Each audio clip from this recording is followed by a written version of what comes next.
गोयभर नाताळाची उमेद पाताळल्या। म्हापसा बाजारात आणि सेंट जॉरम चर्चीत नाताळाची परब मनयल्या। भाविकांनी नाताळा निमतान देखावे करून जेजूची जल्मकाणी सांगल्या। पळयात काय खीण।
नुवे वाठारात नाताळ मनोवपाक भाविकांचे उमेदीक ओतो आयिल्ल्याचे दिश्टी पडटा।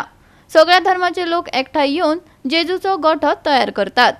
आम्ही ल्हान गोठो करताले पूण आता ताका व्यापक स्वरूप मेळ्ळा, अशें नुवेच्या एका थळाव्यान सांगले।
मिळून केल्लो आसा हो करतात की काय 3 पिढीन 3 जनरेशनान सारकी मेहनत केल्लेली आसा आनी पळोवन दिसता तुमकां तुमचो कितलो सपोर्ट मेळ्ळा तो आमकां आनी हो स्पेशली गोठो आमच्या जे विजय डिकॉस्टान आमी डेडिकेट करतात। ओके कोण कोण केलो तुम्ही हांगा हिंदू क्रिश्चन मुस्लिम सगळी एक जावन केला? हय सगळे मिळून केला आमी गोठो। अशें कोण स्पेसिफाय ना खंयचो स्पेसिफाय ना। म्हणटा ही एक मेसेज दिवपाक सोदता कितें? हांव एक मेसेज दिवपाक सोदता जशें देवान केला तशें तुमी दुसऱ्यांक हेल्प करचो। हो सगळो जो गोठो जो आसा without welding you cannot do it. So you are the good and professional welder with the Costa from UM Beloy, Agonda. Okay. So आयच्या उगडासाक आमी हो गोठो बरो केला आनी हेज्या मुखार तेजी इश्ट आसली की हेजोन बरो करपाक पूण सडनली तेका देवान तेका आयज आपयलो आयज तो स्वर्ग राज्यान आसा आनी म्हाका दिसता तो वयर तो गोठो पळयता आमकां आनी तेजे गोठायेन आमकां तेणें टीम दवरलेलें आसा हें मिशन मुखार व्हरपाक आनी हें मिशन आमी आतां आमच्या एज अ ट्रेडिशनल आमी स्टोरी रोयतले आनी हेजोन बरें बरें स्टोरी रोयतले आमी तेजे आशिर्वादाचेर। गोवा 365 खातीर डायलन रॉड्रिगीस, रमेश नायक राउत, गौतमी गांवकार आनी संगीता ओली।